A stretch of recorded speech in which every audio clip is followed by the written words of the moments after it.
So we had covered AWS, we had covered introduction to DevOps, as well as we have covered uh, your GitLab, then Terraform, and Ansible. In these 5 sessions we had done. Okay. Today we are left with 3 sessions. One of which is today. It is Docker. We will introduce you to Docker because the last 2 sessions we are going to introduce you to Kubernetes. Okay. And without knowing Docker, you will not be understanding much on Kubernetes. Just few moments back, our trainer on AI and data science was talking about your something that you deploy that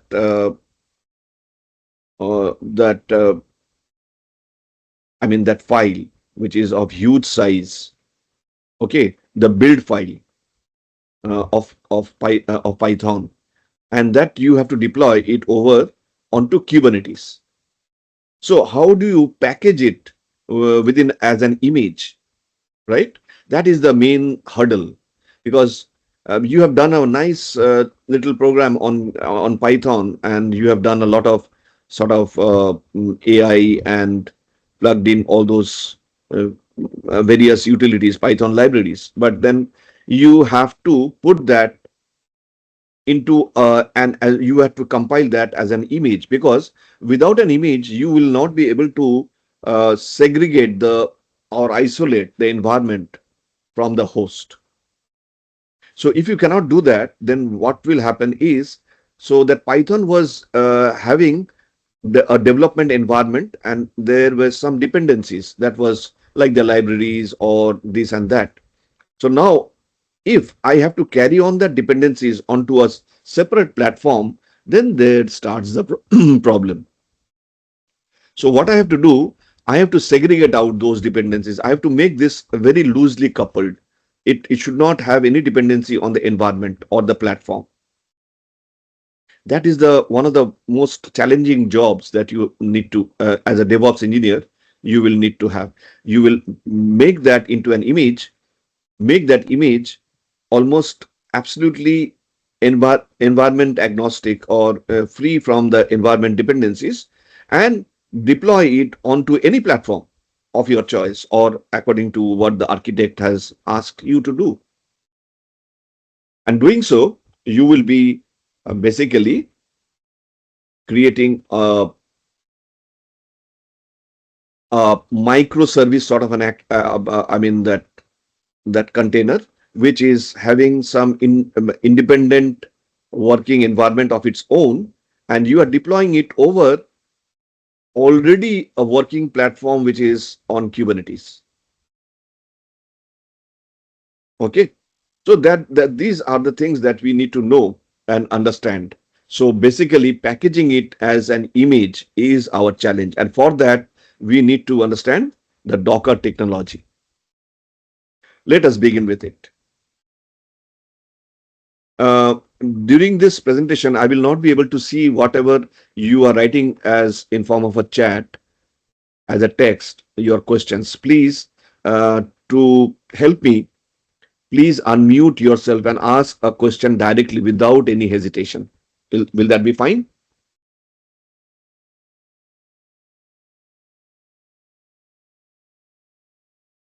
Yes, sir. Okay, thank you. Yes, sir.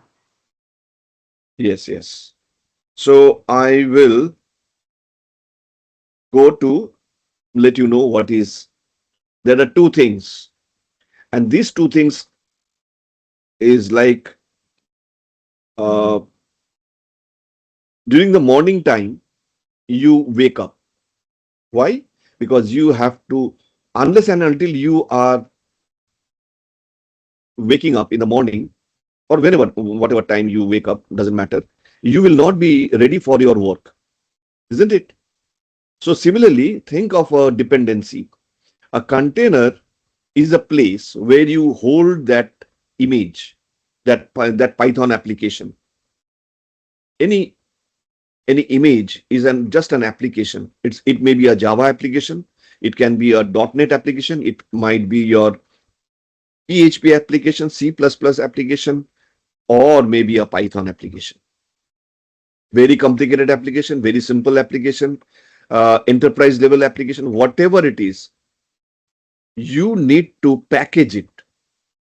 If it is microservices, yes, there are lots of images that you need to build up, compile it in one file, which is also a Docker file, which is a Docker Compose file. Put those services, microservices in that Docker file, and then run that file. That's all. So what will happen? You are building up images for each of the service. You are packing or packaging one image, and each of these images will be creating a container. So a container will be created to hold that image. So that image, one image can be a login function of a particular application. Another service can be a database application or a database server that you are invoking, which the login function will take help of a database. So when you are logging into some application, you would be authenticated and authorized. So all this data information will be available in the database. So what you did, you created one container with one login function or a microservice, and in another container you had the database function or a database application running in the in form of another microservice. These two containers having two different images or microservices or applications, better to say applications. Now they Sir, will be talking to each other. sir, one Yeah, question. yes, yes, Sir, it is good practice to have a database as a Docker image or container, because yes. It is. in scaling it might be cause problem, might cause Now, what is the problem. problem? What is the problem? Is it a problem related to security?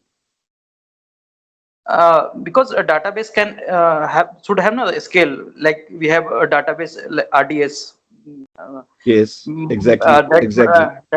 that have the data around TVs may have, Yes, may have. but Yes, if I spin up Docker container by making the yes. image of database, uh, is that will be uh, preferable method or not? Means You this are is a you are you are having a concept of database whereas I am having a concept of an application database. That means you are thinking that you are going to host the entire database into one container. That is not what is done actually. It is that is only the schemas what is required for your application will be put inside uh, one application with an application. I mean the whether it's the compiler could be your MySQL. What about the database engine? It could be a MySQL or is a PostgreSQL or it can be MariaDB or it can be whatever. Whether it is hosted on the cloud or it is hosted on premise doesn't matter. But that that database is not a part of the database engine. It is only that part of the schema or the objects of that application will only be packaged into one microservice which is only applicable for that application.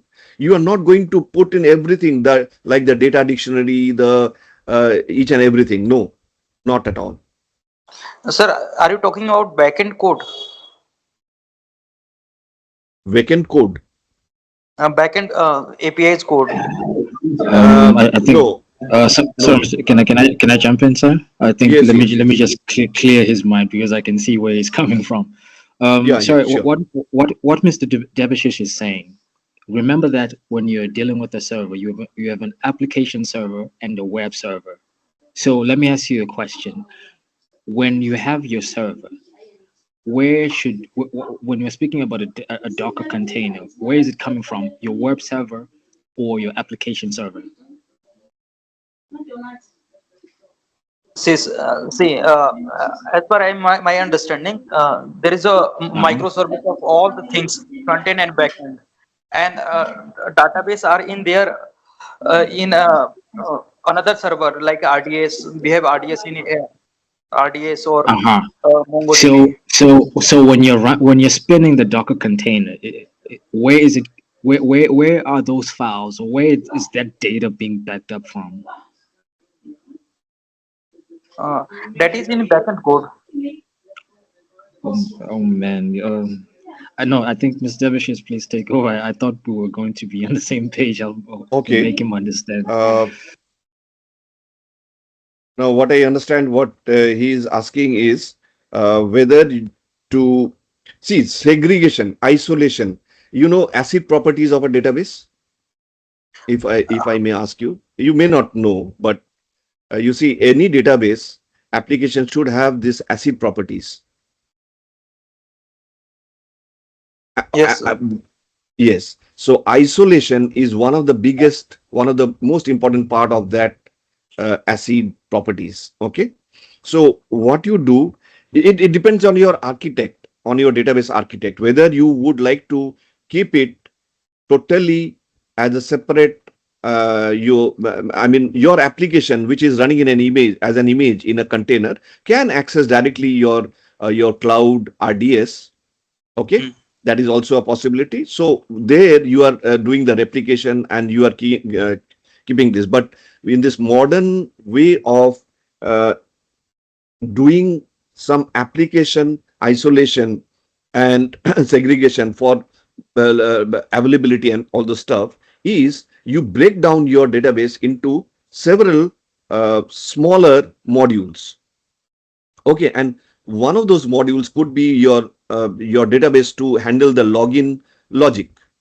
So backend database. Okay, so you have a backend logic which is sort of a middleware where that middleware is also on a container, and your application image is contacting the backend logic, the business logic, and the business logic, that is a layer. Business logic is accessing the database layer. Now that database layer, if you say for your security, you might want to keep it on the RDS, on the protected by the cloud, you can do it. Or many small, you can break up that database into small modules and put it as a microservice running inside a container, which is also secured. See, I will not be divulging my uh, secrets of the database connection string or the secret username and the password, because those are kept separately into some environment of Kubernetes in secret files and all the stuff, config files. So there, config map, I mean to say. So those security things you can implement, and you will learn much more when you learn the cyber security, how to protect your secret data. But as far as the application wants to query the database and want to cache all the queries and everything, that is, you can use your container. I mean, your database, the part of the database that is needed by your application can be containerized. It is not necessary you have to every time hit the main database. Are you getting me? That Yeah. database can also be in memory, like Uh, Redis. okay. Okay. You say means we have segregated backend for each Yes. part, like Exactly. Exactly. login and login at auth, another backend So whatever microservices. technology, I'm not discussing technology here. I'm discussing uh, there are so many ways that you can have. That is the architect will design whatever the way that you want to have your authentication, authorization, or maybe you want to keep the database separately in a RDS form in the cloud, or you may have uh, certain modularization of the database into a container and as a microservice and can use it. So it's up to the architect to design and whatever best suits the application, because sometimes hitting a large database is costly and resource consuming, as well as, you see, you have to take all the parameters into consideration. You have to have the minimum path, the optimized path to hit a database. You can hit the cache. If there are most popular queries, you can keep those queries in a cache, because you do not need to, because most of the time when you do the IO is a very costly operation. If you are every time hitting the main database and then getting a set of data, that is not preferable, because the processing time, the cost of hitting that, because you are consuming the network, you are consuming the bandwidth, you are consuming the CPU, so much of things, memory of that database server, that you may decide that I will use a part of that segmented out database as a microservice running inside a container. That will be most cost effective, because to find out a service by the application is much more minimal, rather than going a long path to hit a cloud database RDS and fetching the data and again come back with that long path back to your application is a costly and a time consuming process. It depends on so many parameters. So let those things be decided by your solution architect or designer. They will have the most optimized solution for that. Handling a database, because database, you, and also think of this thing, you need to replicate your database, you need to have replica sets, okay, of your database. So there will be a master database and there are replica sets of the database, because you are always querying and doing with the master pod or whatever the the container you are querying. But in case there is some unhealthy transactions or something which is going wrong with that master, you will immediately shift over to the, because there is a snapshot which is going on between the master and the slave pods or the containers, you see. So your availability, if availability is most important part of your database query, you must make some arrangement, because and also the resilience, performance, all these are various factors that are taken into consideration. Isolation is very important, and you do not give an access directly to your database from outside. You have to come through your middle layer, the middleware. As first of all, you have to hit the application will hit the middle layer or the business layer, and the business layer will hit the database layer. So data is sacrosanct. Data has to be protected. It should not be there should not be malicious access to that data. Did I more or less answer your question? Okay, sir. Thanks. Right. Thank you. So, as we already have come to know that these are applications in form of images, okay, and which are held into a container. Now, let us understand these are all part of the standard software. I mean, it is not that a container is a physical thing. It is also a software. Images are, of course, software. It's an application which are inside another embedded. So, and both are objects. Container is an object. Image is an object. So one object is embedded within another object. That is the best way of encapsulation. So it is object-oriented concept. Anyway, I'm not going to that level. Here you have, can you see this image? Sorry. Yes, sir. Yes, sir. We can see it. Okay, let me, because I'm not being able to see the entire screen. Yes. Can you see the entire text over here up to the containers, starting from C groups? Yes, we can see it, sir. You can see it. Yeah. Okay. Now here is my Docker container. A container image is a self-contained piece of software that has everything it is needed to run, the code, the tools, and the resources. That means it is an isolated piece of an application which can run on its own, because it has the minimum level of your libraries and binaries that is needed minimum of an environment support that is needed for it to run self. So it has the environment support, it has the dependency, whatever minimum dependency that it needs. So you have a container which are composed of thin writable layers over which you can write the image layers. So this is a Docker image with various layers. So I can say this is the base layer, base image, which could be an operating system, very, very lightweight. And there are lots of those lightweight images of operating system available in the Docker Hub.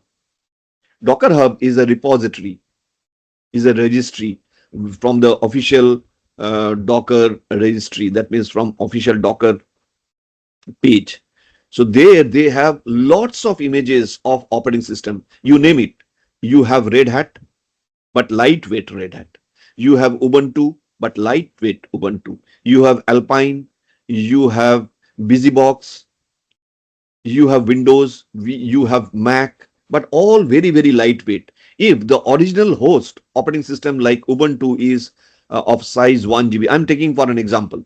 If it is 1 GB, then the base image that you will do inside the container will of Ubuntu will be 30 to 40 MB maximum, or maybe 70 MB. Yes, it is 70 MB. Within 70 MB, you get a full operating system. Can you believe it? Yes, it is there. So an image is automatically readily available as an official image of Docker as Ubuntu, image of Ubuntu. Similarly, you will have Alpine, you will have Red Hat, you will have SUSE, you will have Fedora, all sorts of various distributions of Linux. Why I'm saying of Linux? Because see, Linux is the base layer.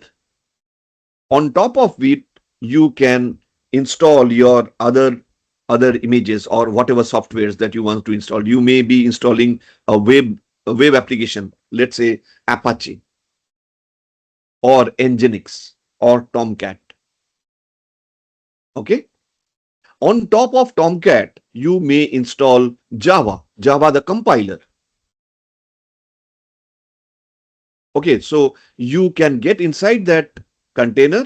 You can, because this container is a container cannot be empty. You cannot have an existence of an empty container. Is that clear? A container cannot exist without an image. At least a minimum, a single layer of an image should be there to create a container. So I have a base layer of an image inside a container. Then I go inside the container. You have left the host.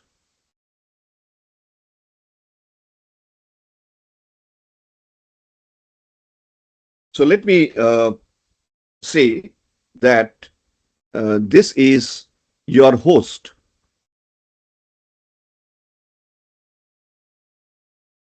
This is your host operating system, host OS.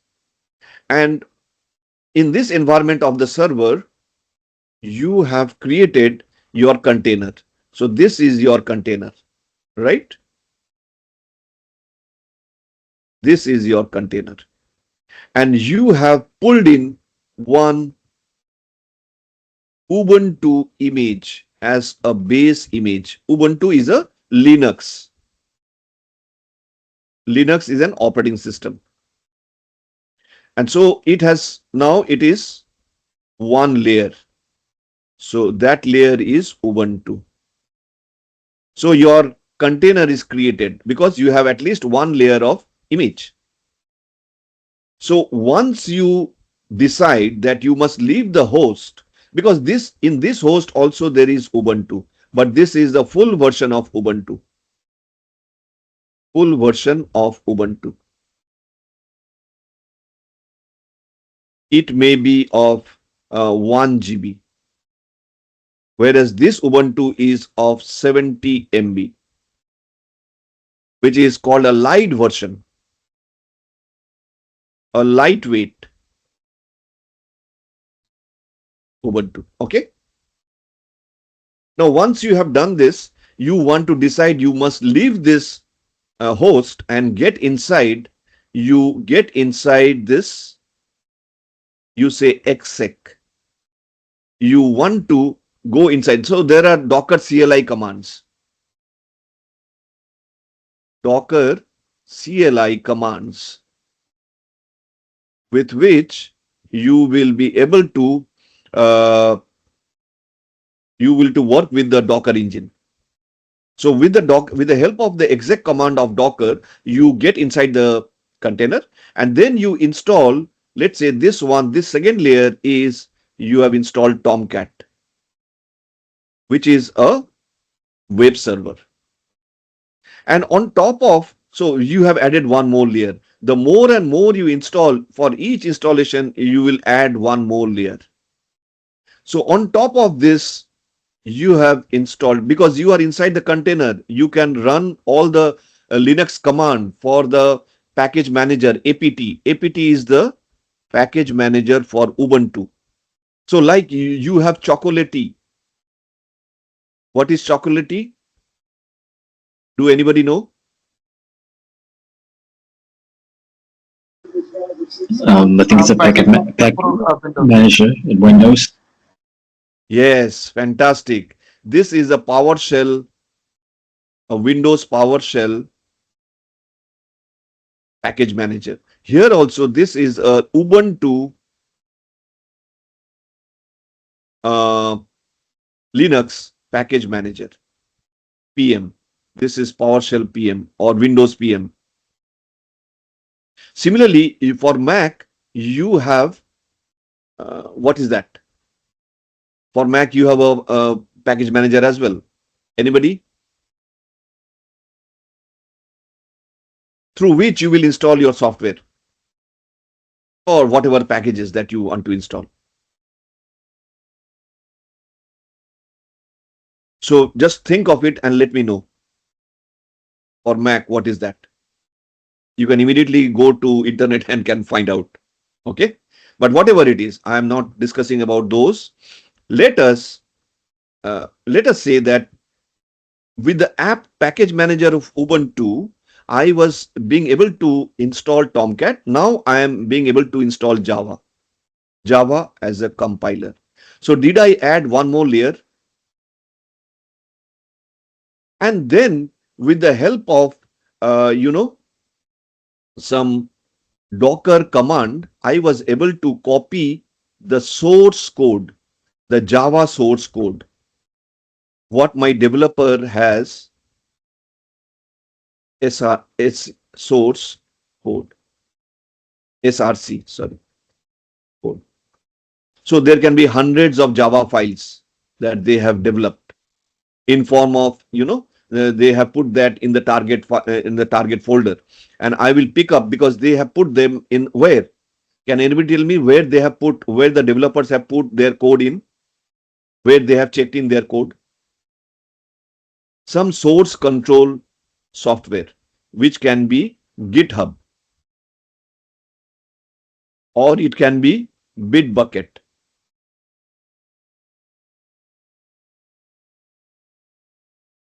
or it can be GitLab. These are the various source control softwares through which our developers have put in all the source codes over here. Okay.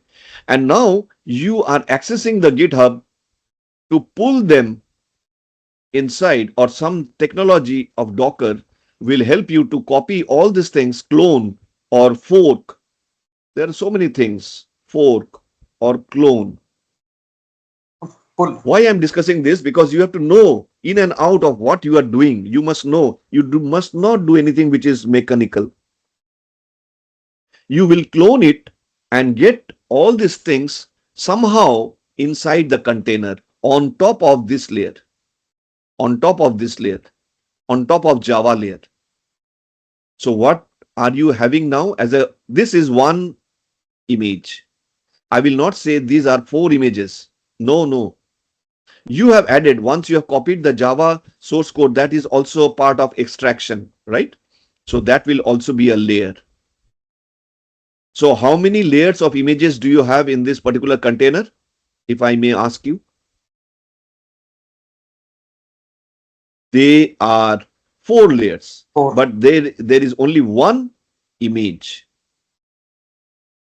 This is one image. So what is that image? That is a Java, maybe a Java Spring Boot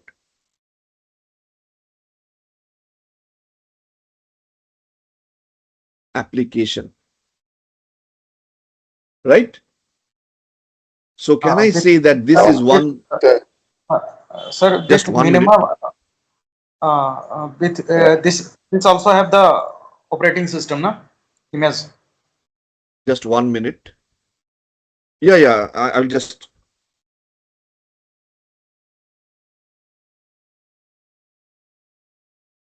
so actually my battery power was exhausted. Anyway, it is back. Yeah, tell me. Sir, image will have operating system also, na? Yes, that is the base layer that I have already discussed, that That is the Ubuntu base layer one, correct? layer 1. Yes, of It course. might it might be Alpine or Ubuntu. It might be Alpine, it can be Windows as well, it can be Mac as well. It's up to your whatever. Platform is not important. Your important is that application that you wanted to deploy, isn't it? This is the application. Uh, this is the application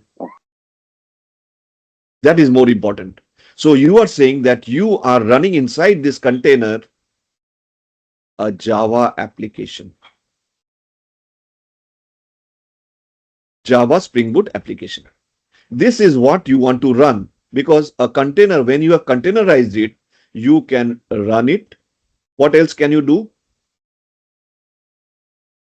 You can run the container. You can do what? What else? What are the operations that you can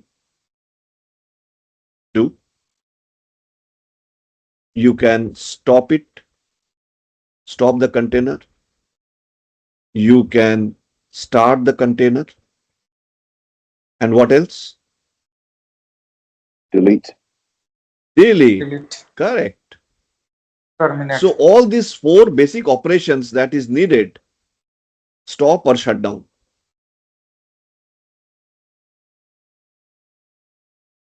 So all these basic operations that you need to do, you can be doing it. You can delete, you can start, you can stop or shut down, you can run. Basically, you prefer to keep it running in the background, -D as a daemon.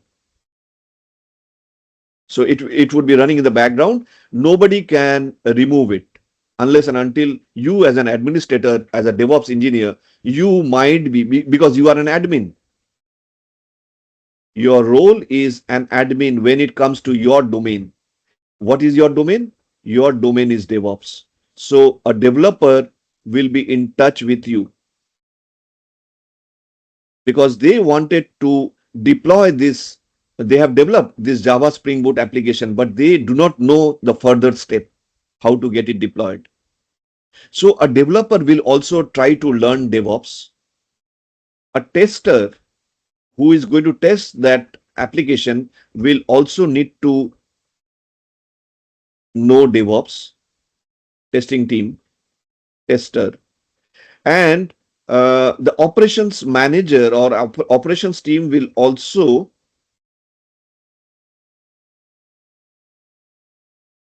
need to learn DevOps, because there is no way out. Everyone should be, and of course you are there, you are specialist on DevOps. So you have a role of a mentor. When you work as a team in an agile project or a Scrum project or a Kanban project, whatever it is, you are a DevOps guy as a team member. You are a mentor to all these guys, because every now and then they are going to be in touch with you. You will be setting the environment and everything for them. Anyway, that is besides the discussion. What I'm saying is, did you understand this part, that you have created a Java, you have made this as an image. They had given you hundreds of Java files and stored it into the GitHub, but you as a person have now put that, you have built up these layers and ultimately deployed this as one layer into that image. And as a So whole, can I ask a quick question? yes, yes. So basically, even if you put multiple layers in the container, those multiple layers Can form you one. speak a bit louder? I'm not being able to hear you. If you can. Sorry. Can you hear me now? Yeah. I was saying that so regardless of the number of layers you put in the container, those layers form one image. So basically, it can only be one image per container. Is that what we're saying? Yes, yes, you are very correct. But theoretically, you can have in one container multiple images. I mean, not the layers. I'm not talking about the layer. You can put inside uh, two images. Let's say you have the base layer of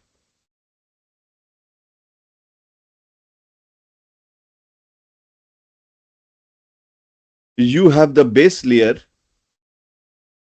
You have taken it from where? From the Docker Hub. This is a ready-made image. Okay, you have taken it from the Docker Hub.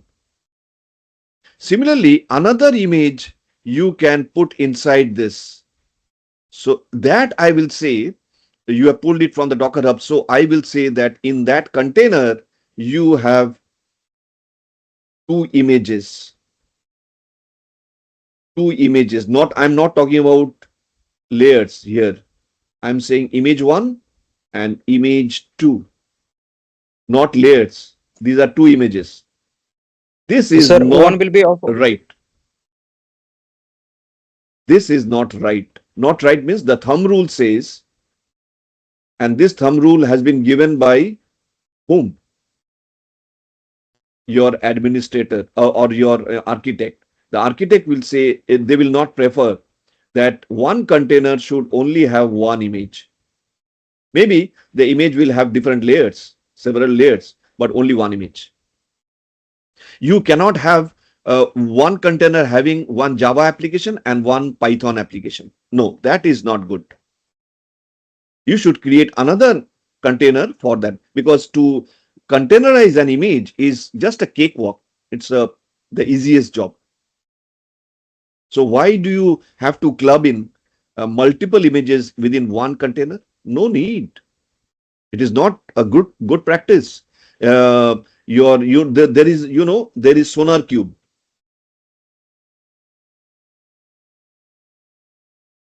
So you subject this, your whatever you want to deploy. Before that, before it goes to the testing team, it must be subjected to some code testing tool, the quality code testing tool. And that quality code testing says that whenever it will check on the code, the design, when it finds that you have put in two images inside a container, or rather you are doing that, that is, they will not pass it. They will fail your code. The code will go back to the developer, because the developer should, and there will be a valid report.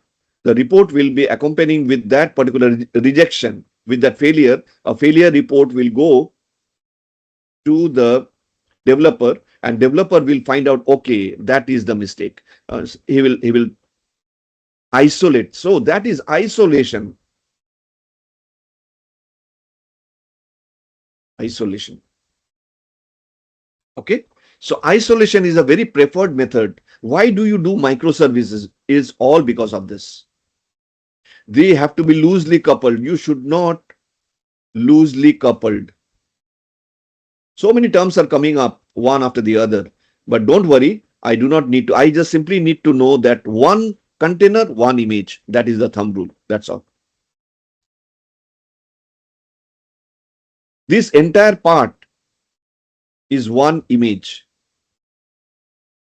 That image is containing the base image, which is the Ubuntu, and you are adding one more layer of one more software, and then you are adding an Apache or one web application over there. That's all. The three will combine to form one image.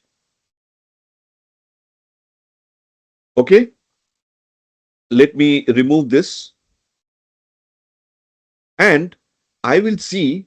Let me.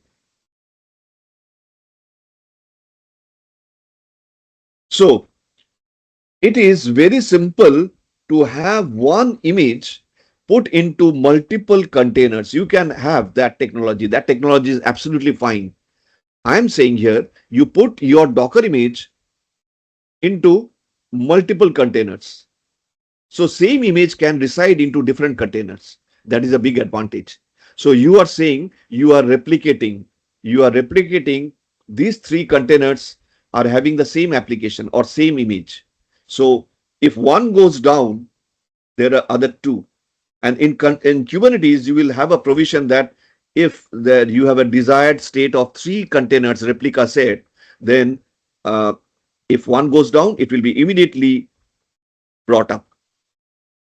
So that That is is a different discussion. auto healing. Sorry? That is auto healing. Auto healing. Very good. Thank you. But we will discuss that when we come to Kubernetes. There is a fantastic thing within the container. When you create a container, you already have a kernel within the container. That is the Docker technology. Docker will isolate the environment, the host environment from the container environment. You do not need a full support of a operating system to run that container. Like you have bought a laptop, you cannot run that laptop without an operating system. Similarly, you cannot run a container without an operating system. That is fine. But then what is the difference? You are saying containerization. Containerization is sort of a OS, operating system virtualization. You think of that. What is virtual? Virtual is something which is there, but you can feel its presence, but you cannot see it. It is intangible. That is virtualization. So you have one desktop. Can you divide that desktop into three desktops? Can you partition that into three desktops? Or one laptop, can you partition it to three laptops? Yes, that is called By virtualization. virtualization. Yes, that is virtualization, physical virtualization. Whereas containerization is one step ahead of virtualization, which is containerization. That means you do not need to virtualize your laptop or your server. You do not divide your node into 3 nodes or 4 nodes or 5 nodes. But what you do, you make the operating system go away. That means in virtualization, what you have is all the separate pieces of virtualized machines, okay, will have one full version of the operating system. That will make too heavy. Your application becomes very, very heavy. Okay, whereas in containerization, you take out that virtualize the OS itself. That means there is no OS. So can you think that this is as if there is no OS? You have created a container or a very, very lightweight OS.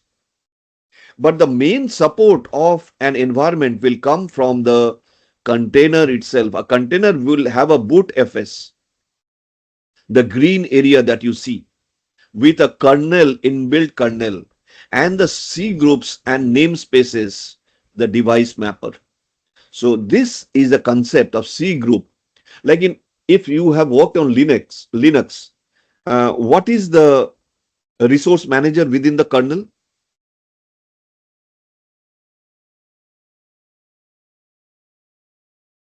Like as I was having that design, I've removed that. Anyway, I have drawn a host operating system within that server. Now that server will have some thing which will manage the resources within the kernel. But what is that called? Will you call it C groups? It is called systemd. System daemon. Okay. But in a system daemon is on a broader sense. That means it is a full version of system. So it is quite heavy. Whereas your environment within the container will have C groups. So in Kubernetes, when you say that you want to build an environment, you will say that you will have the C groups installed instead of systemd in your container. I mean, the containers will have that as C groups instead of systemd. That is a mechanism to do it. So C groups are managers for the resources. And this is a very important part of the kernel. So your whatever resources are there, because this container is also going to consume memory, it is going to consume the CPU, it is going to consume some storage. So who is the manager for that? So the manager for managing all these resources are C group.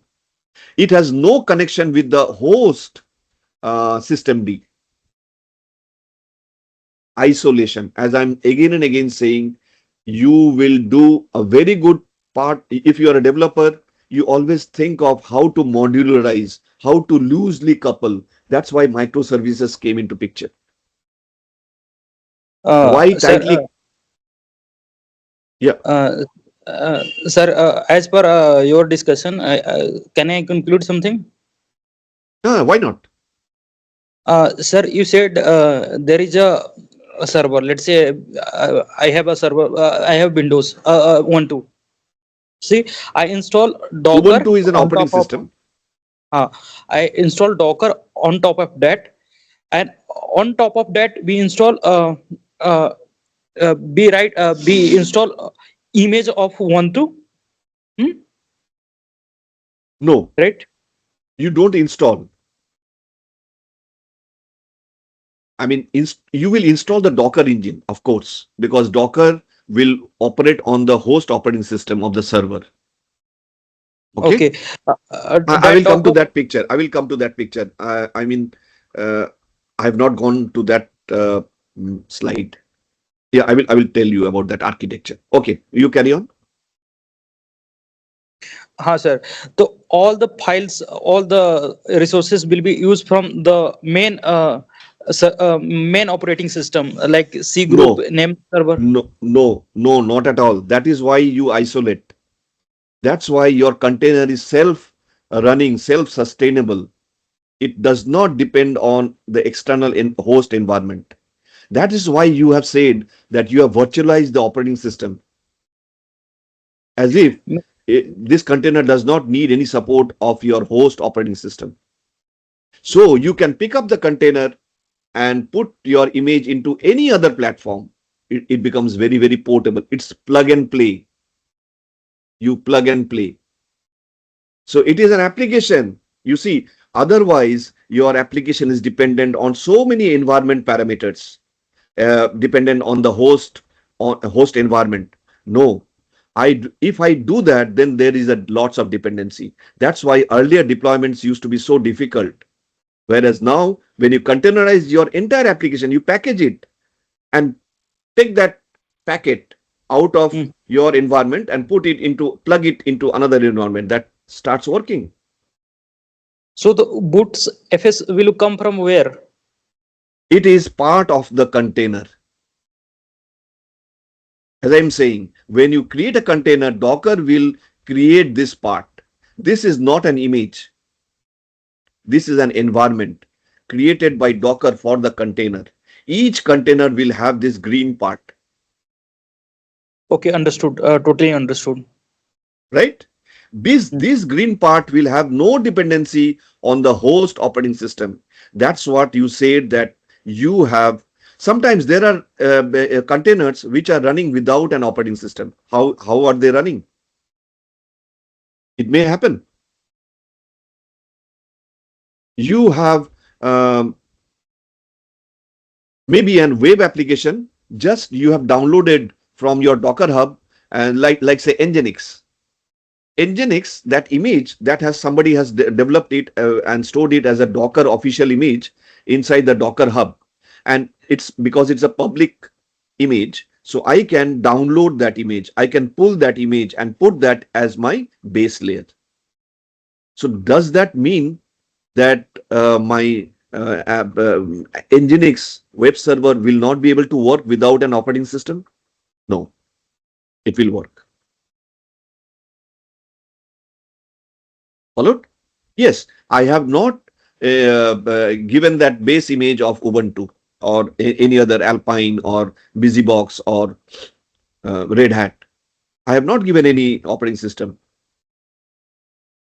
because my web server does not need any help from the operating system. Yes, if you are installing Java application, Python application, something application, you need a thin layer of your OS support.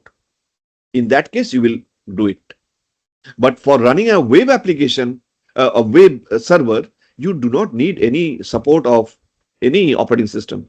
Whatever little support that is needed, it is already inbuilt within the container, the green portion, the bootfs, through which you can start a container, you can run a container, because it has the C group support, the namespace. So C group manages resources and namespace isolate and secure them. See, so you have namespace to isolate the resources and security. You will create a security layer for this container. C groups play a role in containerization solutions like Docker and Kubernetes.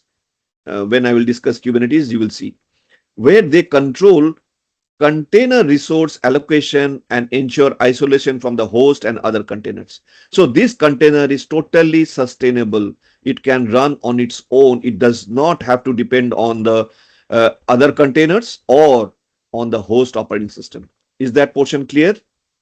So each container will have this green portion. Again and again, I'm saying, you do not do it. When you create a container, Docker basically creates a container with a particular image. It will create this bootfs section.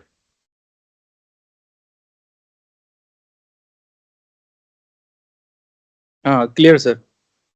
Very clear?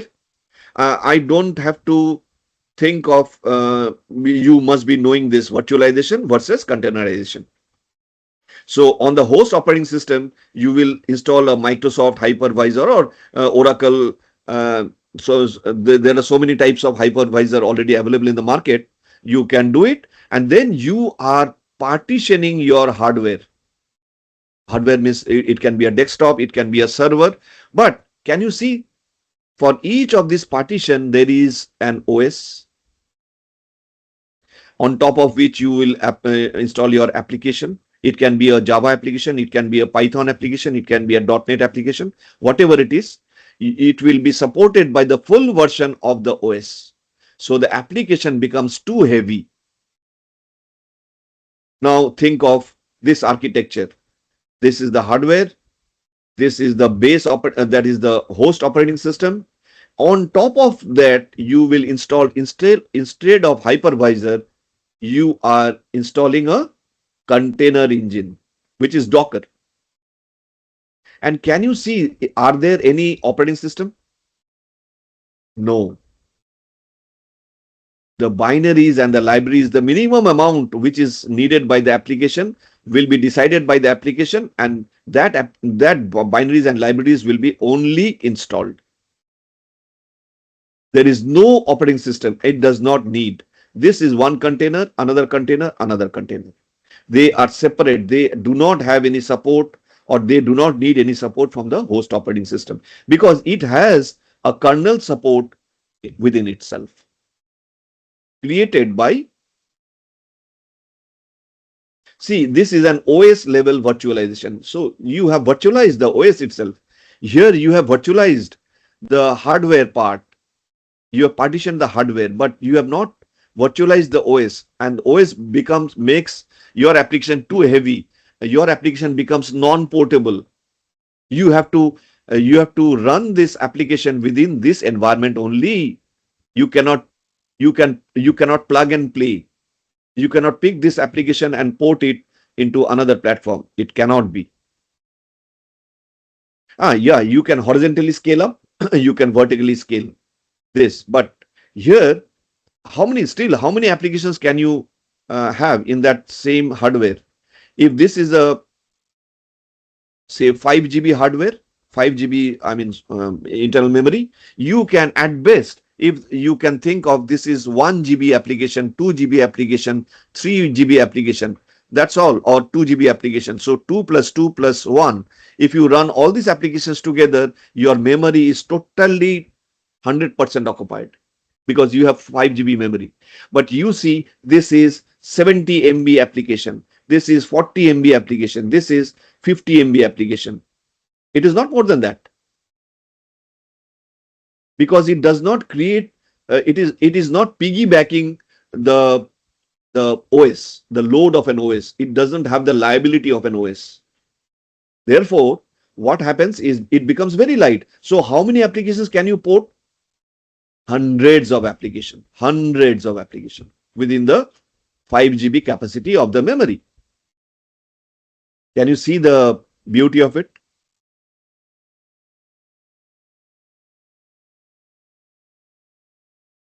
So same thing, virtual machines are too big, you see, and this is small. So you can have smaller configuration of your servers. That is one big advantage. For this, you need a big server to do a virtualization. Otherwise, there is no impact of virtualization. Whereas for containerization, you can employ hundreds of small servers and deploy your applications as containers, and then you can have the high availability. You can make your applications very resilient. That means one application, one container going down does not matter. It is running on another node.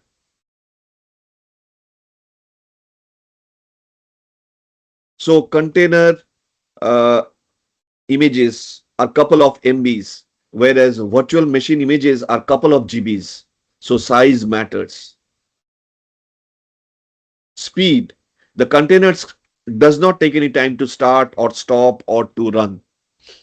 Whereas if you need to take the start up the VMs, it will take minutes. And who is going to wait for minutes to get your application started up? See, it becomes very heavy. It is, no, this is wrong. Nowadays, whenever I prepared this thing at that point of time, say 3 years back, Docker was only available with Linux distributions, but now Docker is available with Windows, with Mac. So for every platform, VM is compatible with OLOS. That's okay. So here you see, you have containerized your application, and therefore this is the Java. This container is having 2 layers of application. One is the Java compiler, and one is the Apache Tomcat. So this, I can say, a Java web application. One container is having Java web application. Another container in the same host machine, I am having another container which is a .NET application having connectivity with the SQL server. So somebody was asking me about database. Can you see? This lightweight SQL server can be part of a layer of an image. So this is, you have installed an SQL server on top of .NET application. Maybe this is the base image. Can you see? So this application, .NET application, will talk to the SQL server. And that is within the, I am saying that this is one application, one image in the container. Another image is Python talking to MySQL database. Okay, so sir, I'm saying it's a Python application. Yeah. Sir, database server will be on container, but database will be in RDS, right? You mean, yeah, that is also a very good design. Okay, you mean to say that I will not hold, and also remember, containers cannot hold data. If you are meaning to say, I was misunderstanding your question from the very beginning. You mean to say you want to store the data, that is, say, terabytes of data on the server itself, on the RDS itself. Yes, yes, yes. Of course. That is what I mean. This is MySQL is what? It is also a database, but this is a client. So Python will talk to the client, and whatever the data will be processed, like it can be created, it can be updated, it can be deleted, it can be, you know, read. All these things, these database operations will all happen in your the cloud database, the cloud RDS. Yes, that is possible. That is actually the design. But all the queries will be handled by this MySQL from the client end, from the container. So this application will talk to the client, and I will from outside, I cannot access this MySQL. I have to go through the Python layer, or the application Python. And Python may have another middleware, which will a business layer, which Python will talk to the business layer will talk to the MySQL client, and that client, whatever data processing will do, it will go and access the database server, which is maybe on a cloud. It can be on Azure, it can be on AWS, it can be on Google Cloud, does not matter. If you were asking about that, then yeah, I will say yes. That is the best design. Data. Containers cannot persist the data. Containers are very ephemeral in nature. I got your question now. So that's why we need to understand through our, diagrams. I understand your question now. Was that the question? Hello?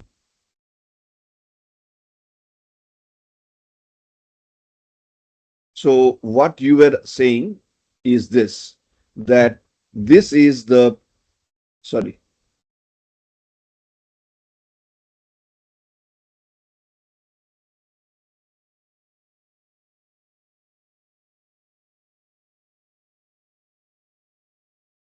So this is your Python application.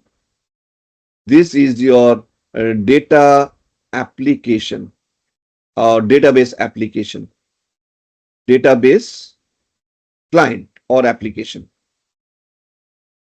within the same container. Okay.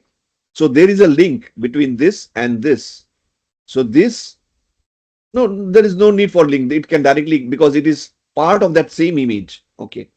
And here, this on the cloud, you have the main database, right?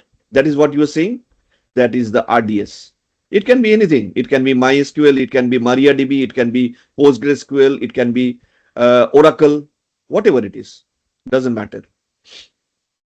So this will communicate. There will be a link between the client and the server. The client will talk. So application will talk to the database client. I mean, the client will talk to the RDS to store some data, or delete some data, or update some data, or query. So the query result will come back to the application. So there is a request for query, SQL query. So the application will query this one. This will give that request back to the database. Database will fetch the data and give it back to the application. That's how it works. And now you can say that I can have a replication of this entire application, because this container may go down. There is definitely a backup and a replication of this database. Because here you are storing, say, 100 terabytes of data, huge database, or maybe 1 petabyte of data. Maybe there is a transaction of every 1 hour, there is a transaction of 1 terabyte of data every now and then. It's a telecom database. So you can see how much big it can be. So you are hosting that. I never meant that you will be storing the data. I thought you were asking that you are storing the entire data over here in the container. No, containers are ephemeral. What do you mean by ephemeral?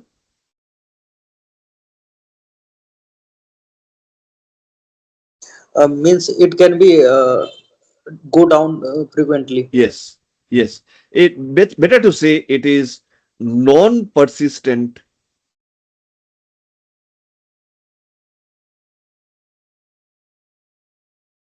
or temporary. It cannot store any data. Yes, there will be a Docker volume. A Docker volume.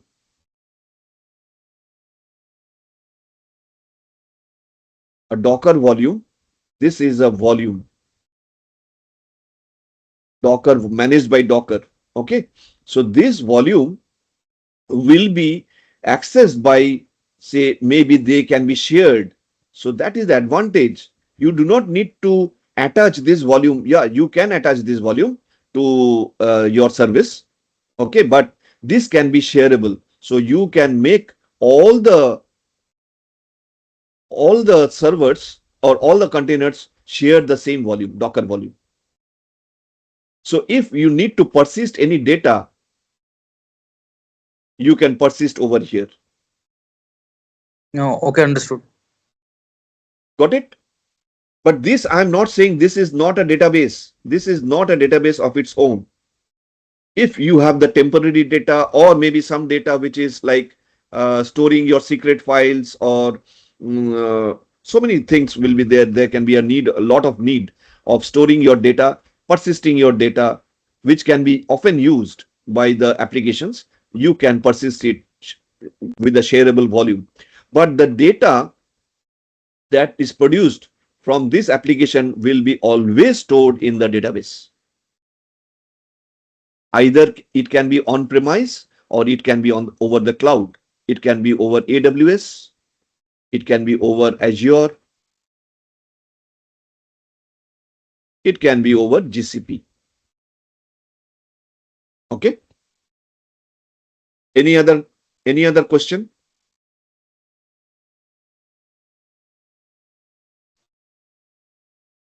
Sir, what is the difference between SQL Server and database? Means I have not good No. understanding of database. SQL Server is a is one company. So SQL Server is coming from Microsoft. Okay. Hmm. So Microsoft has created this database server for you, database application for you. So it is like the Oracle. Oracle is also a database coming from house of Oracle. Okay, MySQL coming from MySQL. So similarly, there are lots of distributions of database servers. One of them is SQL Server, but database is a general paradigm, general nomenclature. So there can Uh, be two types of database. One is the relational database. So one can be RDBMS, hmm. one can be RDBMS. What can be the other one which is getting very popular nowadays? uh, no SQL, There is non-relational database, no SQL, like non-relational MongoDB. database. That is NoSQL database. Okay, That is very good. MongoDB. NoSQL like MongoDB.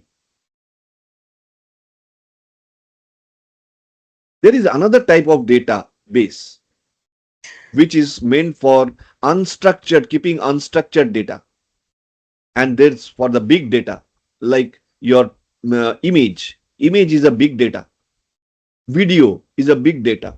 So there can be a concept of Hadoop. Okay. So it depends on your application, whatever database that you need. But MySQL server is, SQL server is from Microsoft. SQL server. Okay. Okay. So can we just say that SQL Server and MySQL are both databases, but that server is just confusing someone, like as if Oh, it's something else. so you say there are two databases. One is MySQL and there is one SQL server. Though we are going to data discussion of database anyway. It's see again this the motivation for these internship programs are a general discussion whether I am not going to restrict myself with only Docker. It's good that you are bringing up this topic. My SQ is my sorry MySQL and MySQL SQL Server, they are part of, they're coming from different house. This is from Microsoft and this is also coming from this MySQL is now with Oracle. It has been taken over by Oracle. Okay. So one is Microsoft, one is Oracle.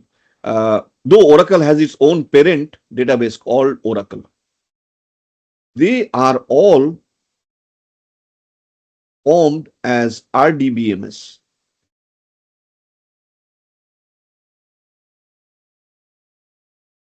A relational database management system. That means they are following 12 COD rules. So Mr. COD has created some rules. If any database can follow these 12 rules, that will be termed as RDBMS.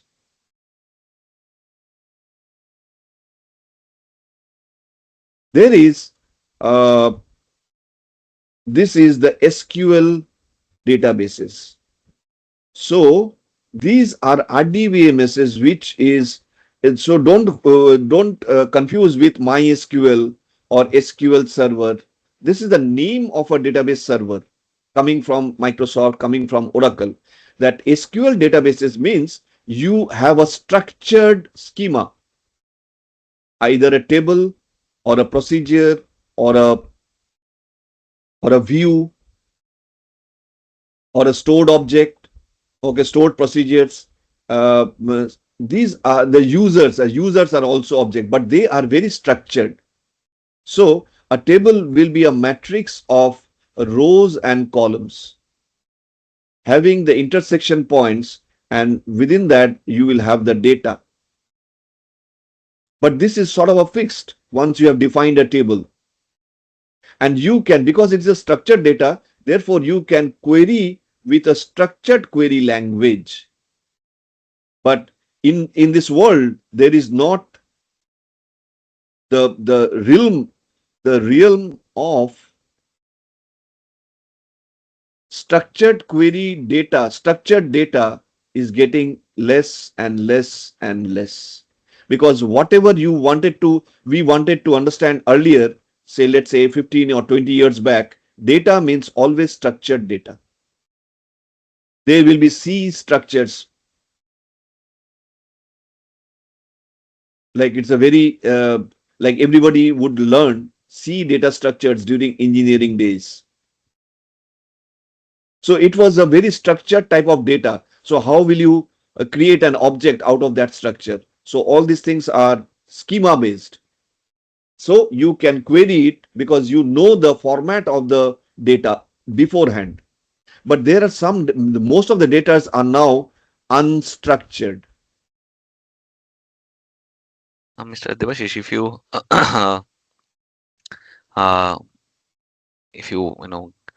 give me 2 minutes. Yeah, sure, please. So Som have asked a question. Actually he was for a couple of minutes before. So his doubt is that is as a fresher, I should go initially for Linux admin or directly as a DevOps. So Som, are you talking about the job position or are you talking about the training? Unmute yourself and feel free to Yes, ask correct. question. See, Linux, now you need to, whenever you are preparing yourself for a particular job position, you need to understand, first you need to do little bit R&D and complete your due diligence about the market trend. Now Linux admin is not a very good position where you can prepare yourself, because Linux admin position is evolve into various other project like others job position. Now if you join as a DevOps engineer, Linux knowledge you have to have. And I think, correct me if I'm wrong, Mr. Devashish, any operation position, regardless of cybersecurity, DevOps, SRE, cloud infrastructure, a cloud architect, you should have a very strong knowledge on Linux. Exactly. But now, if you only prepare yourself for Linux admin position, I have a huge doubt that you in the next 1 year you will land on a job, because when just think about a company's recruiter point of view, when they can have a guy with Linux knowledge, along with that they have a DevOps experience or cloud exposure, why should they hire a guy who have only Linux experience, right? So we have witnessed, and we have seen so many company, they have stopped hiring on the only for Linux admin position, because that role got a new name, that got evolved. Exactly. Even if you check our training module for DevOps, that is like a Java job ready 6 7 weeks training. The first 15 days session, 15, yeah, 15, like 2 or 3 weeks session, we are mainly focused on AWS Cloud and Linux.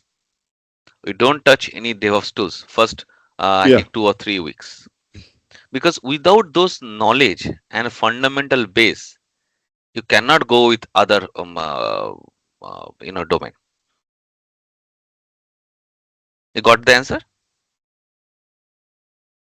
So in nutshell, Yes, yes. okay. So in nutshell, you should definitely you should prepare yourself for Linux admin experience, but you should not focus only Linux admin job position. You should But have. what my doubt is, no, like I am 2021 pass out BTech from civil engineering, and after that I have worked 1 year as a Salesforce developer Mhm. till 22. So after that, from Jan 23 to till now, I have a gap of like 2 years. You can think. So how to fulfill that career gap? See, now let me tell you.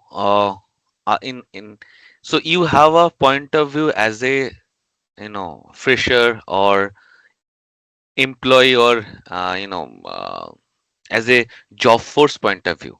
Now let me share some of the other end point of view. Now in Kalki, we have a training organization. We have a solution part where we normally manage, develop in number of our US and European based clients, and we also have a consulting firm in US.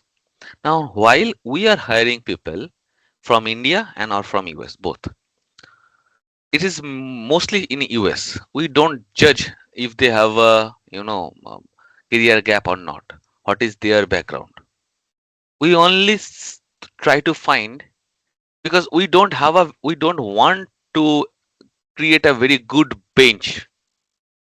So they don't have project, and but for the sake of bench strength, I need people on my bench, because like any other startup, we need efficient people, and we don't have that luxury or to judge their based on their education, their career gap or not. We normally judge on, like me, most of all other, like Kalki, most all of other startup, they have adopt this kind of culture. They don't judge about your this gap. They only want to know, are you can be a you be a very good team member, and what is your hands-on experience and, like, troubleshooting knowledge or problem solving skills. Now if you somehow convince them and showcase them that yes, I do have a hands-on experience, I can manage whatever task on that particular domain, throw on my table, I'll resolve. They are going to hire you. Is Exactly. it happened like 5, 6, or maybe 10 years before big MNCs? I would not like to take the name. They have a like I know certain big MNCs in India. They have a certain formalities that without BTech or without prior good companies, they don't hire you. But now when the startups and others, fintech and other tech companies, small tech company came in the picture, and they want to hire those people who are really hands-on. That makes perfectly sense. And this kind of culture US follows from, I think, last 10, 12 years. They don't judge. You get my point? So to overcome the US scenario, you should prepare yourself all about hands-on. If you prepare yourself as a data scientist, cybersecurity expert, DevOps, whichever domain is it, you need to know all of those, like, and you need to create a story like you have really worked on that kind of project in previously, and you should have equivalent level of hands-on experience. And same thing applied for our training. All of our training is like 80 to 90% hands-on, and you will have a exposure on live project. Now, one more fun fact is, uh, 5, 6 years before, in DevOps position, recruiter interviewer, they used to ask like, what is AWS, what is EC2, what is load balancer. It is all kind of definition based, what related. Nowadays, all interviewer, all recruiter, they will going to ask how. So they want to know how have implemented certain tool set on your previous project. Maybe that is a learning project, maybe it is a real project, whatever. But they would like to know about your process. So The concept. that thing you need to adapt. Sir, can you help me? Sir, it is my first lecture.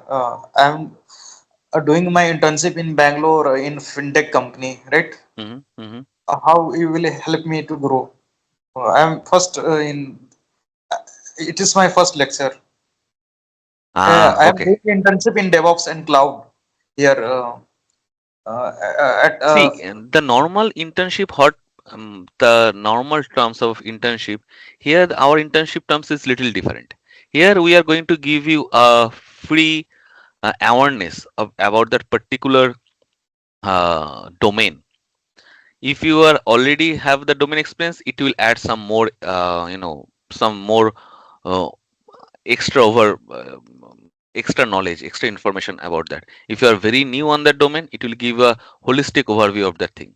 Apart from that, as you are getting habituated all the domain terms, technology, and you are become a witness of all the hands-on. So we are also providing a certificate that you have joined like 8 long weeks with us, and we have demonstrated all of the diverse culture. So that actually helps many of our US based candidate and Indian students.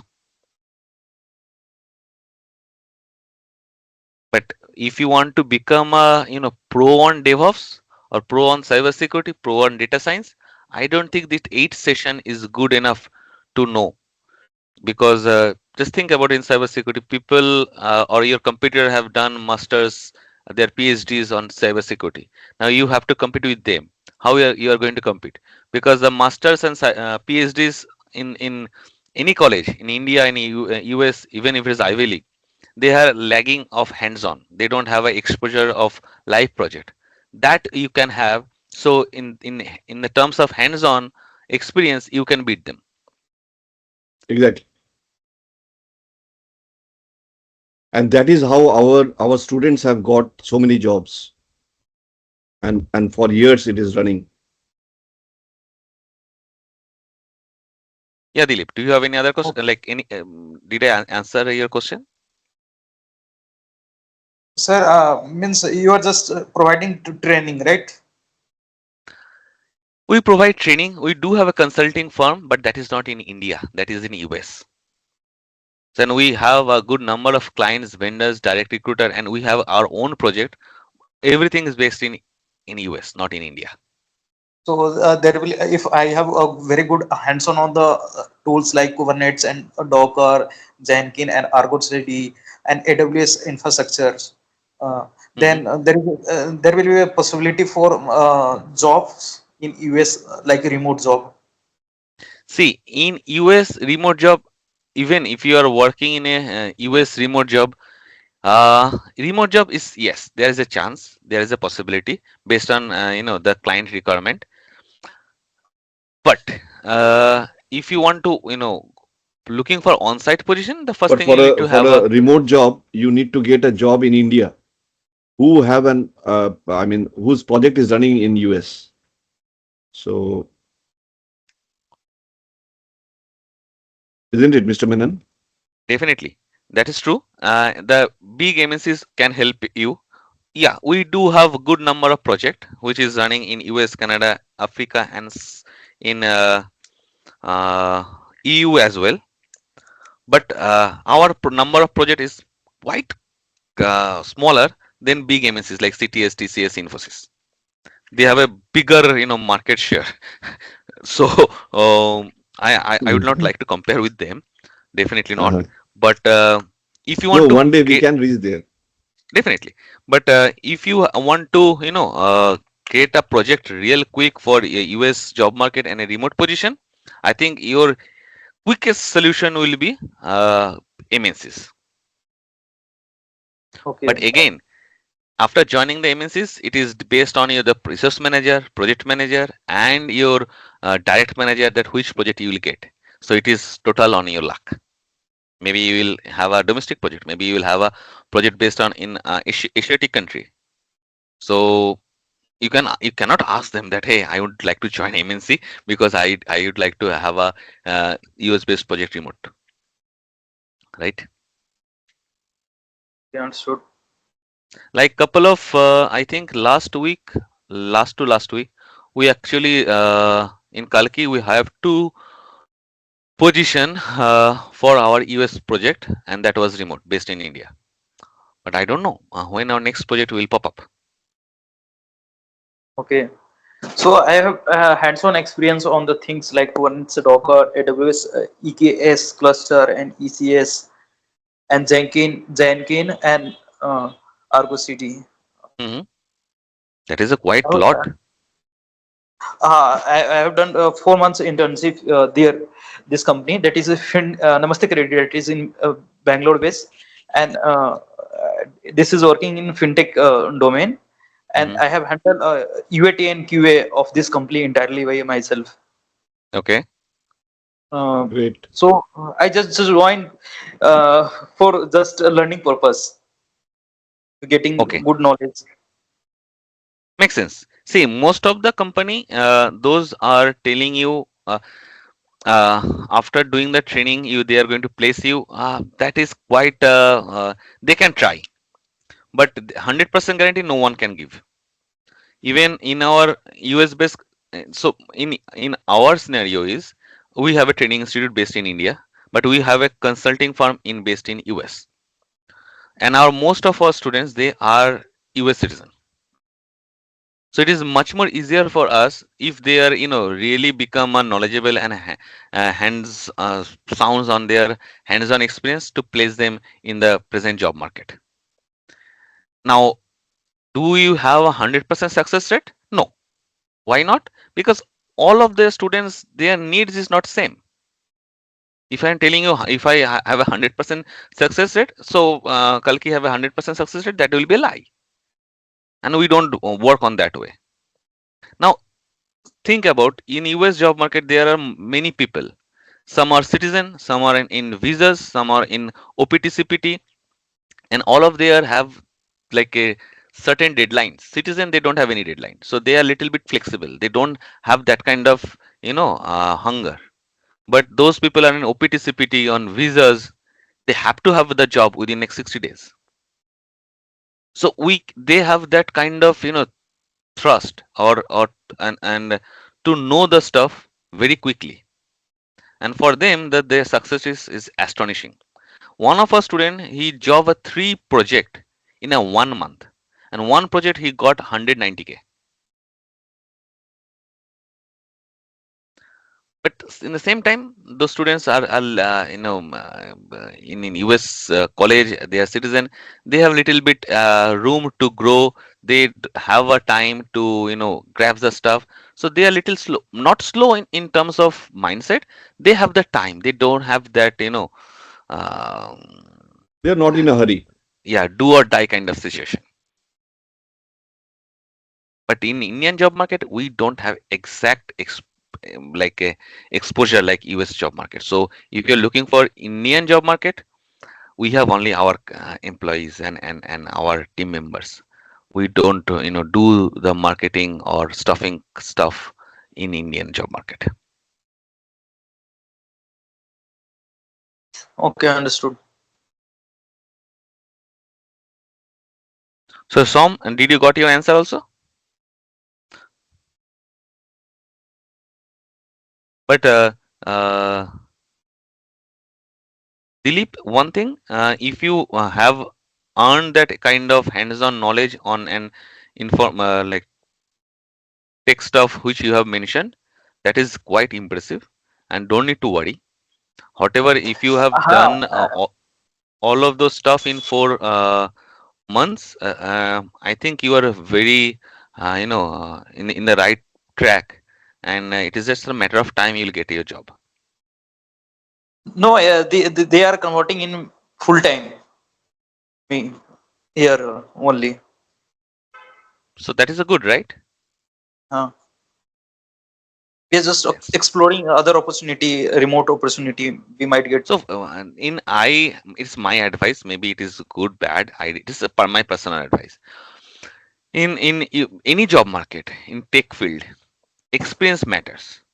Now it will be great, good if you join, and then explore some other option. Because as Som mentioned, you have like a little bit of year gap. In I know very well, like everyone knows, like in Indian job market, if there is a year gap, you will face some cross question. And if you have a job in your pocket and you are right now working in a project, you can show that you have a demand in the market. Obviously. Yeah. Anyone if you have any other question?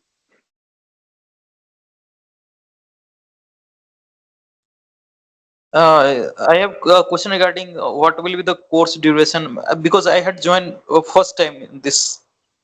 So I don't think whatever you mention you have already know, because you have done the training and you have know the Kubernetes and DevOps, the fundamental one, AWS and Docker See, Kubernetes. But the our Kubernetes, Kubernetes is vast thing. I do not true. grasp all the things in Kubernetes. So True with here myself. our free courses like internship program is like 8 session every Saturday for 8 weeks. This session is, I think there is a 6 number of session so we do have another 2 or 3 session more. Then after that we are going to restart from day one with some we are adding we'll tweaking or changing some of the coursework and modules, but we are going to restart from day one. And our job ready training, that is a 7 weeks long, Monday to Friday, daily 2.5 hours. And our job ready training for DevOps, US evening time, 7 p.m., 7:30 p.m. CST, 8:30 p.m. Eastern, and 6 a.m. morning was started yesterday. Now, fortunately, unfortunately, we can have a 6th evening batch, US evening batch in a whole year, and 4 morning batch in a morning means US morning, Indian evening in a whole year. So that is our capacity.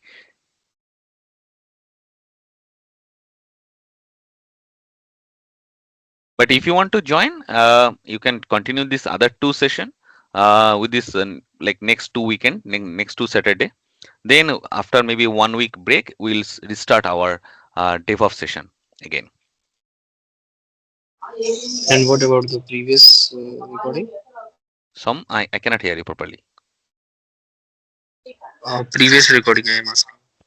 I think if you are in our WhatsApp group or in our website, in our YouTube channel or in your Instagram profile, wherever you have all those videos, like last 5 sessions video link is posted over there.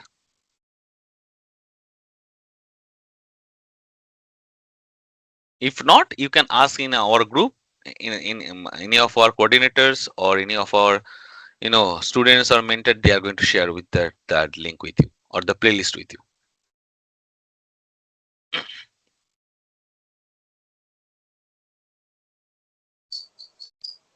Okay, okay.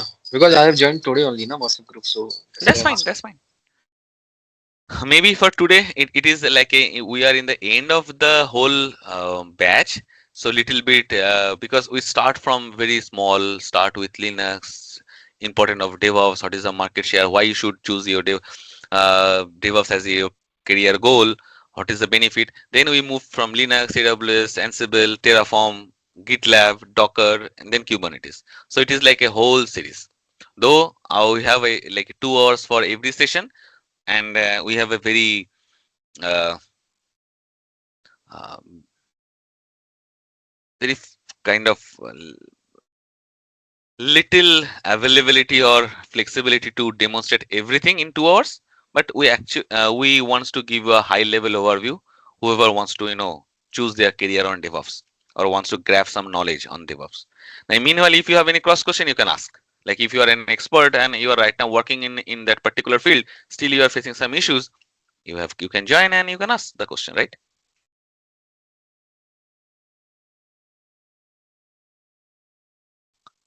Okay, if you guys have any other questions, so that's fine. If not, Mr. Debashish, I would not going to waste your time anymore.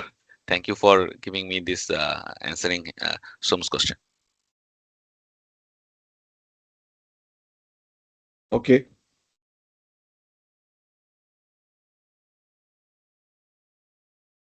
So as I was, there was a quite a bit of a break, so I have lost my flow anyway.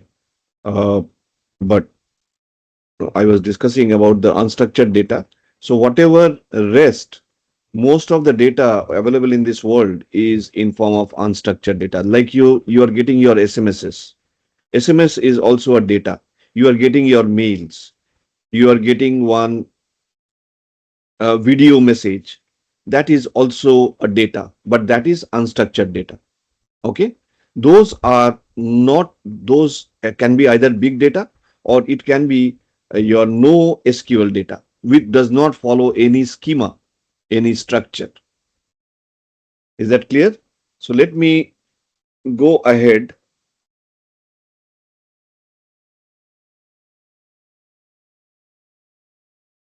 And so I think you have understood that what could be the development process and the deployment process before the container. It would be like you have to install everything, and the environment, you cannot avoid the environment. So there was no isolation of the environment. So for a operations guy to put your Java application like a jar file into a production server or a pre-production server or a SIT server, that is the testing server, it would have been very, I mean, they have to work closely with the development team. And development team does not explain everything clearly.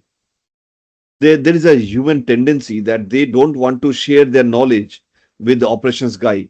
Even if that knowledge is only a small bit of knowledge and they wanted to help the operations guy to deploy their product, what they have developed into the environment of the server. So most of the time, operations guy used to, I have seen as an IBM manager, I used to observe this interaction between the development team and the operations team, and I was in between them. So as a project manager, it was my headache. It was like a nightmare to be able to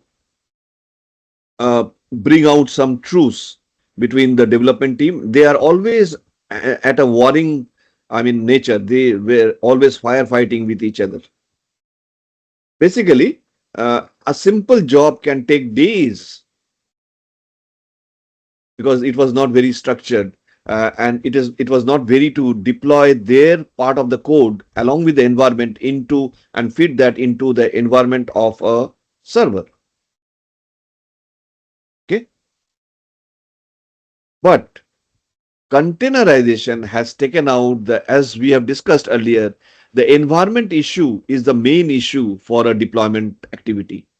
And once that issue has been taken over, so a development guy or a DevOps guy will help the operations team to deploy the application that has been developed by the development team.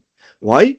Because they will just, if I'm a DevOps guy, I will just give them the the command that they need to run with that particular file or that particular image, because now I was able to pack up or package that entire application into an image, and the image within the container does not depend on any external environment. So I will just give them one Docker command and give them the container.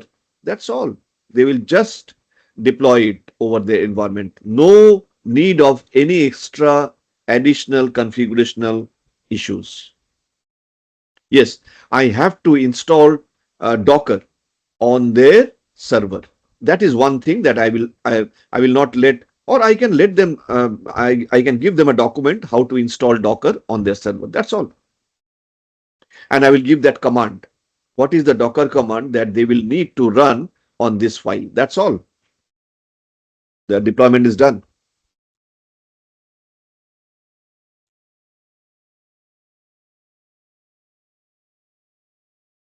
So before the containerization, the problem was, well, try the VM that I'm working in. How will it import or export the VM to that environment? But because that VM is quite a huge size, maybe 1 GB or 2 GB in size. So the operations team will always try to push back because they do not want to take any garbage from this development guys.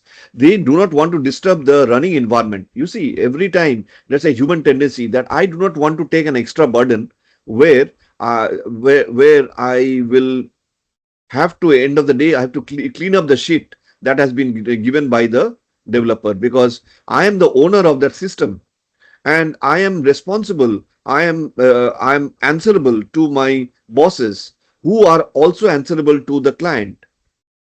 Because we are the owner of the system, we will ensure that no garbage in will help to make garbage out.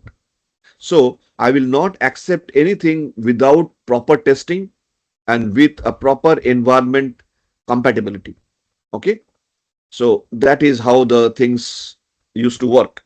But after containerization, see, here is the container. I have wrapped my code in. What is this developer saying? Or maybe the DevOps guy with the help of the developer with the help of the DevOps guy is saying that you don't have to worry.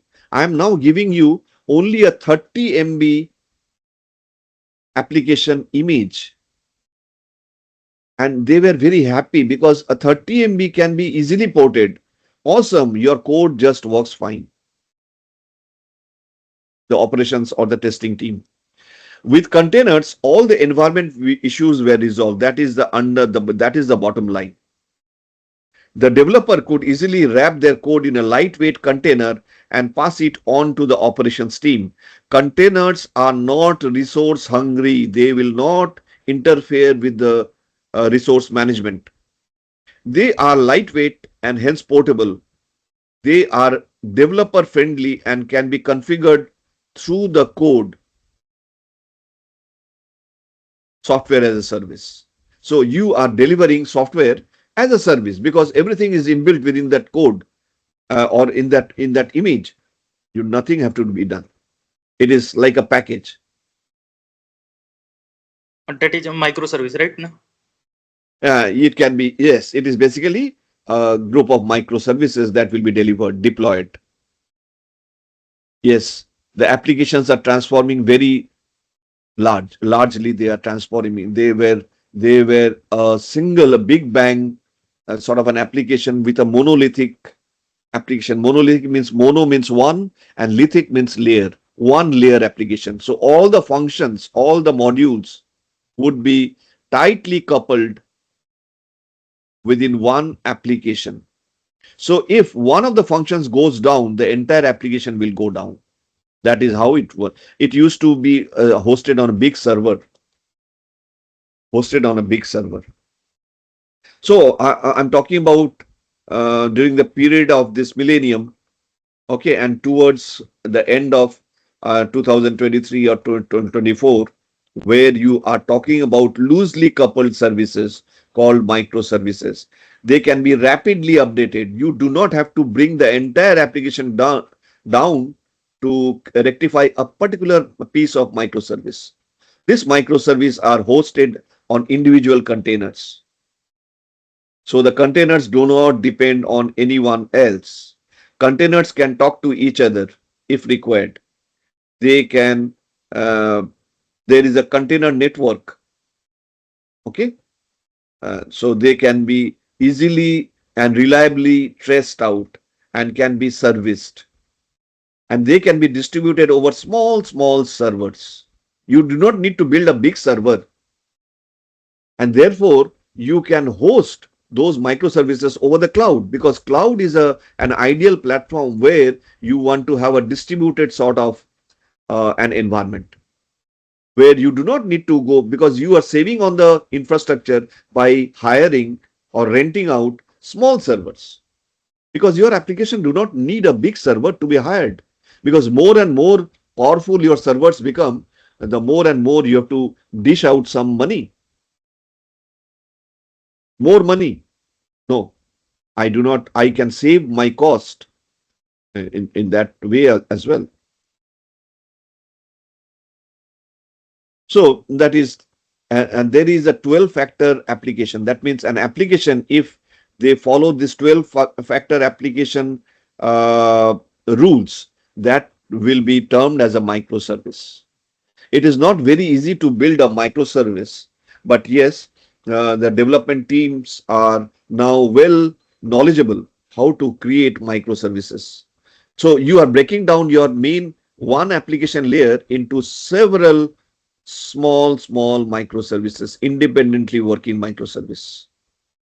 So each of the, can you see, these are the containers and these are the images, the various functions.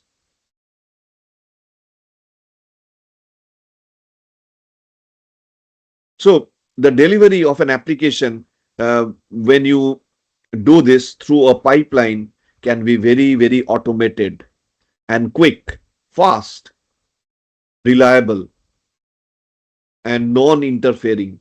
That means there can be a blue-green deployment.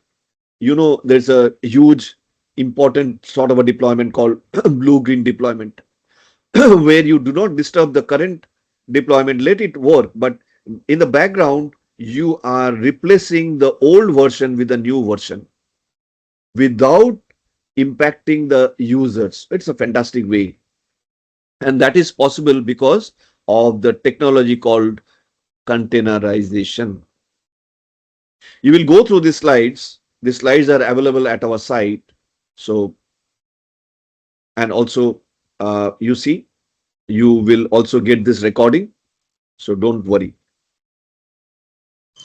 Sir, can you explain more about blue green and deployment? Because here at my company, we are doing just updating the image name in YAML file and redeploying it Yes. on EKS. Just changing That is only a small part. Every time I I'm will changing. better because there is not enough time today. Okay. Park this question for Kubernetes. When we discuss Kubernetes, maybe I can squeeze out some time to discuss on the blue-green deployment.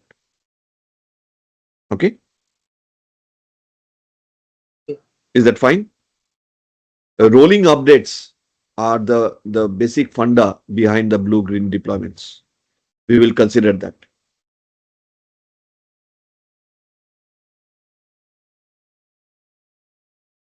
So we have discussed about Docker. You can just see the Docker platform, the isolation, containers are lightweight, provides the ability to package and run an application in a loosely isolated environment. See, everywhere isolation is the main topic. If you can do, if you can isolate your application, your environment, that is the best way that you are doing the perfect containerization. This means you can run more and more containers on a given hardware combination than if you were using virtual machines. We have discussed that. So the architecture is fantastic. You have the daemon, Docker engine. This is the server daemon, Docker daemon. On top of it, there is a REST API layer. You may ask me what is REST API. I will not have enough time to discuss about this, but this is just a middleware, you can say, a business layer with which you will filter down whatever the commands that you give through the Docker CLI. So that Docker commands will come through the Docker CLI commands, will go through the REST API. REST API will convert that Docker CLI commands into an API call to the server daemon, to the Docker server or Docker engine, basically the daemon, which is running in the background. And then Docker daemon will start managing your image. It can manage your container. It can manage the Docker network. It can manage the Docker data volumes or the Docker volumes. Because as I told you, a container cannot persist data because of its ephemeral nature. It will need a volume. So Docker volume will be managed by the Docker engine, the Docker daemon. So what are the constituents or the components of a Docker engine? It's a client server application. So client and the server. A server which is a type of long running program called daemon process, the Docker D command.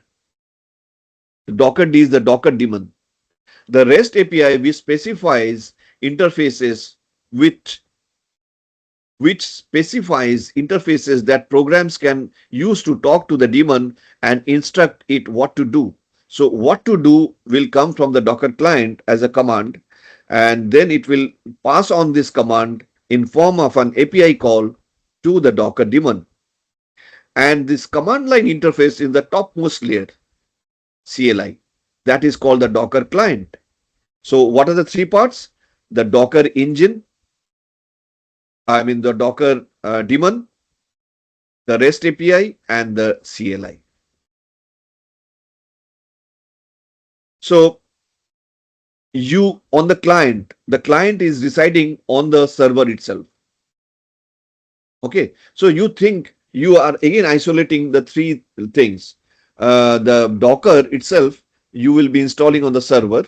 So Docker server will be running as a daemon inside the, in the background of that server, and on the front end will run the client, through which you will give the commands like Docker build, Docker pull, Docker run, and so many other commands of Docker. These are the CLI commands. It will be then taking this commands through the REST API to the Docker daemon, and then Docker daemon will accordingly act. Like, let's say this is the Docker registry. Here you have the Redis. Here you have the Nginx. Here you have the, I think this is CentOS, which is a Linux image. And this is the image of an Ubuntu server operating system. So I can pull. So if I have given a Docker pull command, it will go to the Docker daemon through the REST API. Docker daemon will then go to the registry, Docker Hub registry, will pick up the Ubuntu image and then put that into a container. So this image can be put inside the container. So this is the entire eco cycle, Docker life cycle. So once you have containerized this particular image, this will be available as a base image, and on top of that you can get inside you will run a Docker exec command. You will get inside this container and can expand the layers of that image. but it will still be a single image. Like you can install Java, you can install Python, you can install whatever you want. So you, according to your need of the application, you can expand that image. And the container is like a auto scalable. It does not have any finite size. So it depends on the size of the image. If the image is 1 GB, your container will be a bit more than 1 GB. Because why a bit more? If it is 1 GB, that image size, a container has to be a bit more than 1 GB. Why? Remember, you have that green portion, the C groups, the namespaces, right? That will be the kernel portion will be there. That will take a bit of size of the container. Go and watch TV. So this is how you pull and put that into a container and expand the container. You can, once the container is created, you will run, stop, delete the various container stages. Then you will have what you need to know about the Docker Hub. We will see a Docker engine, then the Docker images, all these things we have discussed, like the Docker container, Docker volumes we have discussed. And there is one thing we have not discussed is the manifest file, where you will write your desire. How do you want to make your application packaged? All these things comes under Docker file. And there is, I cannot explain it in details. There is no scope of it. And then I was expecting that I will get some time. Doesn't matter. We will see it, how we can build up a Docker Compose microservices image within containers. But I do not have much time to do it. So we will leave it that at that position. Basically, I have covered and I tried to explain what are the various concepts of a Docker and a containerization. Okay, this much for today. Tomorrow, on the next weekend, we will have our session on Kubernetes. 2 sessions, because I cannot cover Kubernetes. Kubernetes like a big subject. Lots of things are there. Lots of tenets of the subjects, nitty-gritty of the subjects are there. I will take at least 2 and 2 sessions, 2 hours, 2 hour session. Somehow I will cover the most important aspects of Kubernetes. And after the 2 sessions, you will find very comfortable and you will appreciate the robustness and the importance of that Yes. Kubernetes software. So this much for today. I think whoever there's not many people are there, but still you are very important to me, because you had that patience to have a session from starting from AI and coming to DevOps for 4 hours. So it is not very simple on a Saturday evening or a morning. I appreciate your effort. Thanks a lot. Thank you, Mr. Debasis. Yeah, thank you very much.